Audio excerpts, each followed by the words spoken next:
2026નો 5મો video. જ્યારે શહેરમાંથી લોકો ગામડે આવે ને ત્યારે એને સૌથી પહેલાં એવી ઈચ્છા થાય કે વાડીમાં કંઈક ભજીયાનો કે બીજા કોઈ સ્પેશિયલ શાકનો પ્રોગ્રામ કરીએ અને ખાઈએ પીએ, મિત્રો સાથે મજા કરીએ. પણ આ એક એવું કામ છે જે મને બિલકુલ નથી ગમતું. હવે આમાં કશું ખરાબ નથી, પણ મને નહીં ગમવાનું કારણ મારા અનુભવો છે. મેં પહેલા વિડીયોમાં જે મારું મકાન બતાવ્યું કે આ મકાન અમે 1999માં બનાવ્યું, તો એ પહેલાં મેં ગામડા વિસ્તારમાં રહેતા અને ત્યાંનું મકાન વેચી અને વાડીમાં અમે આ મકાન બનાવ્યું.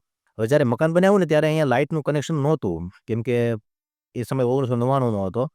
એટલે શરૂઆતના 1.5 કે 2 વર્ષ સુધી તો અમે બિલકુલ લાઇટ વિના અહીંયા રહ્યા. સાવ અંધારે, દિવસ રાત અમારા માટે એક સમાન હતું. અને પછીના 1-1.5 વર્ષ માટે અમે થોડોક જુગાડ કર્યો કે કમસે કમ રાતે લાઇટ લાવી શકાય.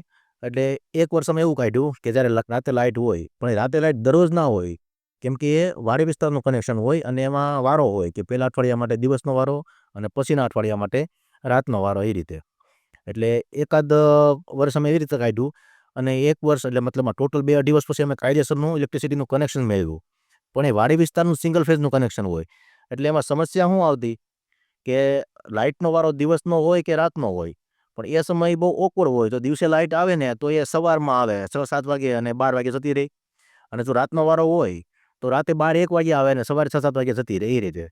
એટલે તમને કોઈ દિવસ સાંજે જમવાના સમયે 7 થી 8, 9, 10ના સમયમાં લાઇટ મળતી નહીં. એટલે 1999થી 2004 સુધી હું અહીંયા 7મું ધોરણ ગામની સરકારી શાળામાં ભણ્યો, ત્યાં સુધી અહીંયા હતો. પછી 2004થી 2007 સુધી સુરત અર્ચના વિદ્યા સંકુલમાં અને 2007થી 2009 પીપી સવાણી વિદ્યાભવન હીરાબાગ, ત્યાં અભ્યાસ કર્યો 5 વર્ષ. અને વળી 2009માં ગામડે પાછો આવ્યો અને 2009થી 2014ના 5 વર્ષ ત્યાં સુધી મારી પાસે એ જ કનેક્શન હતું. એટલે જિંદગીના કુલ 10 વર્ષ અમે અંધારે ખાવામાં વિતાવ્યા છે. હવે 10 વર્ષમાં માત્ર 10 વર્ષ નહીં, 3 ટાઈમ અંધારે જ જમવાનું. એટલે 10 વર્ષ ખુલ્લા મકાનમાં વાડીમાં અંધારે જમ્યા, એટલે અમારા માટે એક પ્રકારનો વાડીનો પ્રોગ્રામ જ હતો ને. તો તમે 10 વર્ષ વાડીમાં જ ખાધું હોય પછી તો હું તમને ઈચ્છા બાકી રહે પ્રોગ્રામ કરવાની. એટલે એ બધી તકલીફો જોયા પછી છે ને એવી એક જ ઈચ્છા હતી કે હવે એક એવું મકાન હોય કે જે પાકું મકાન હોય, જેના બારી બારણા બંધ કરી શકાય, જેમાં 24 કલાક ઇલેક્ટ્રિસિટી હોય અને ગરમી થતી હોય તો ઉપર પંખો ફરતો હોય અથવા તો એસી હોય અને ડાઇનિંગ ટેબલ હોય તો બેસ્ટ.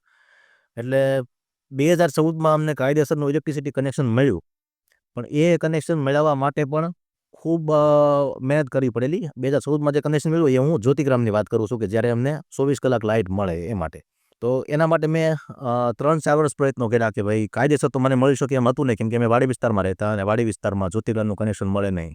છતાં જે કંઈ મકાનના જે વેરા બિલ હોય છે, પાડોશીનું લાઇટ બિલ હોય છે, એ બધું ખિસ્સામાં રાખી એક ફોર્મ ભરેલું રાખી અને હું મહુવાના જે કોઈ પ્રતિષ્ઠિત નાગરિકો હોય ને એમને મળતો કે એમની કોઈ લાગવગથી મારું કામ થતું હોય, પૈસા આપવાથી મારું કામ થતું હોય તો મને લાઇટ મળી જાય. કેમ કે એ દિવસોમાં હું BCA કરતો, એટલે મને એવી ઈચ્છા હતી કે જો લાઇટનું કનેક્શન મળી જાય ને તો હું કમ્પ્યુટર શરૂ કરી શકું એમ.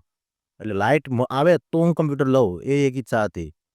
એટલે ઘણા બધા પ્રયત્નો કર્યા. એટલે હું ડોક્યુમેન્ટ સાથે મારી બેગમાં જ રાખતો કે ક્યારેક કોઈક મળે અને મને એમ કે હા મારી ઓળખાણથી કે અહીંયા પૈસા આપવાથી કામ થશે તો કરાવી લેવું છે.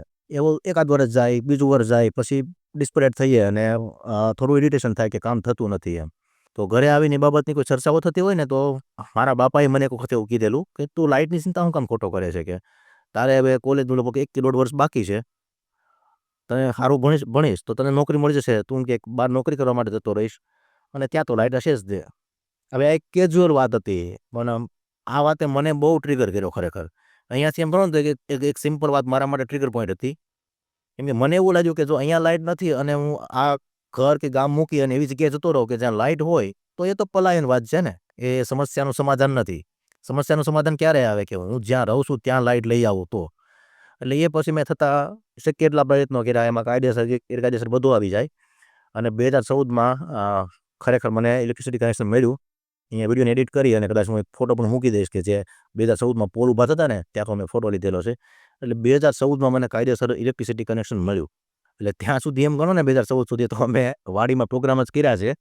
એટલે હવે પછી વધારે પ્રોગ્રામ કરવાની ઈચ્છા નથી થતી.